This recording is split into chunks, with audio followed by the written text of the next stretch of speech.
ज्ञानेश्वर माऊली सद्गुरू काकाजी माऊली. नमस्कार. आज आपण बघणार आहोत अश्वस्थामा आणि ब्रह्मास्त्र. दुर्योधनाची मरणासन्न अवस्था बघून त्याचा कैवार घेणारा अश्वस्थामा खिन्न झाला आणि पांडवांचा सूड घेण्याच्या निश्चयाने तो मध्यरात्री पांडव शिबिरात चोर पावलाने गेला आणि पांडव समजून पांडवांच्या 5 पुत्रांचा त्यांनी वध केला. मग सत्य कळल्यानंतर तो निराश झाला. पांडव वंश निर्वंश करण्याकरिता उत्तरेच्या गर्भात त्यांनी ब्रह्मास्त्र टाकलं. त्या ब्रह्मास्त्रापासून श्रीकृष्णांनी सुदर्शन चक्राच्या साह्याने रक्षण केले आणि पांडवांचा वंश वाचवला. अशी एक रोचक कथा महाभारतात व्यासांनी रचलेली आहे. या कथेचा व्यास आशय काय आहे, जो योगी मनोहरांनी आपल्याला सांगितला, तो आता आपण बघूया. साधारणतः अस्त्र म्हटलं की एखादी महाभयानक अणुबॉम्ब सारखी वस्तू, ज्यामुळे पूर्ण भूभाग बेचिराख होऊन जाईल, अशी आपली कल्पना आहे. पण व्यास आशय तसा नाही, तो अगदी भिन्न आहे. अस्त्र हा शब्द 2 उपशब्दांनी बनलेला आहे, अस आणि त्र. असं म्हणजे असलेली अवस्था आणि त्र म्हणजे रक्षण करणे, म्हणजे ज्याद्वारे असलेल्या अवस्थेचं रक्षण होतं ते अस्त्र.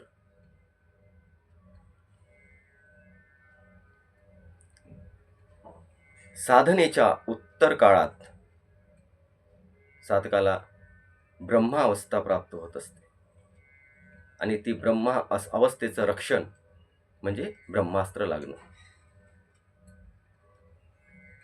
साधनेच्या उत्तर काळात प्राप्त झालेला अवस्था म्हणजे गर्भधारणा परीक्षित सर्वत्र समभावाने पाहतो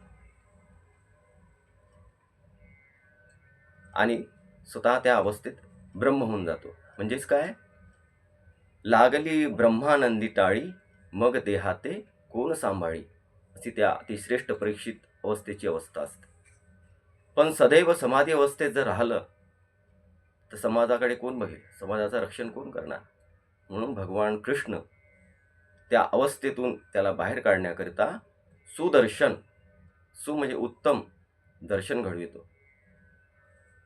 आम्हाला तर ब्रह्मावस्था आता प्राप्त झाली, समाजाशी आम्हाला काही घेणं देणं नाही, अशा अनार्य वृत्तीला उत्तर देण्याकरिता भगवान वेदव्यासांनी ही ब्रह्मास्त्राची कथा रचली आहे, सुंदर पद्धतीने रचली आहे. वंगभूमीतील संत भगवान रामकृष्ण परमहंस यांची एक कथा आहे की ती सहज अवस्थेत ब्रह्मावस्थेत चालले जायचे, समाधी अवस्थेत चालले जायचे. जर ते कोणासोबत कोणाला काही मार्गदर्शन करत असतील, एखादं कीर्तन करत असतील, त्या अवस्थेत ते सहजासहजी ब्रह्मावस्थेत चालले जायचे, देहभावाच्या वर. म्हणून ते आपल्या स्वतःच्या डोक्यावरच्या टाळ्या मारायचे. त्यांच्या भक्तांनी विचारलं की भगवान, आपण असे का करता? अरे म्हणे, मी सहजासहजी जर समाधी अवस्थेत गेलो तर त्या अवस्थेला नष्ट करण्याकरता, त्या अवस्थेतून खालच्या अवस्थेत येण्याकरता मी माझ्या डोक्यावर थापटा मारतो. जर मी सदैव ब्रह्मावस्थेत समाधी अवस्थेतच राहील तर तुम्हाला मार्गदर्शन कोण करेल? समाजाला मार्गदर्शन कोण करेल? तर म्हणून त्या समाधी अवस्थेतून खाली येण्याकरिता मी डोक्यावर थापटा मारतो. भगवान वेदव्यासांनी अशी सुंदर कथा रचलेली आहे. व्यासांच्याही शब्दाचा तोच आशय आहे. समाज वर्तुळावर फिरता फिरता एखादा महान साधक वर्तुळ मध्यात जातो, म्हणजे समाधी अवस्थेत जातो आणि त्या समाधी अवस्थेत प्राप्त झालेलं ज्ञान स्वतःपुरती मर्यादित न ठेवता मध्यबिंदूतून परिघाच्या दुसऱ्या टोकावर येऊन पुन्हा समाजाला ते ज्ञान वितरित करतो. तसं झालेलं प्राप्त झालेलं सत्य ज्ञान, समाधी अवस्थेत प्राप्त झालेलं सत्य ज्ञान पुन्हा समाजाच्या दुसऱ्या परिघावर येऊन ज्ञान देणारा प्रत्येक महान व्यक्तिमत्व म्हणजे व्यासच आहे. योगी मनोहरांनी तेच काम केलेलं आहे. त्यांना माऊलींच्या कृपेने निर्गुण निराकार समाधी अवस्था प्राप्त झाली आणि प्राप्त झालेलं ज्ञान माऊलीच्या आदेशांनी त्यांनी ग्रंथरूपाने लिहिलं आहे, समाजाला हस्त वाटून दिलेलं आहे. अलौकिक ज्ञान आहे. त्यांनी 50 पुस्तकं वाचून 51 पुस्तक लिहिली नाही, तर साधना करताना त्यांना जे स्वानुभव आले, अनुभवजन्य ज्ञान त्यांच्या साहित्यात मिळेल. आणि त्यांनी 2 अलौकिक साधनांची निर्मिती केलेली आहे, योग निद्रा आणि षटचक्र भेदन.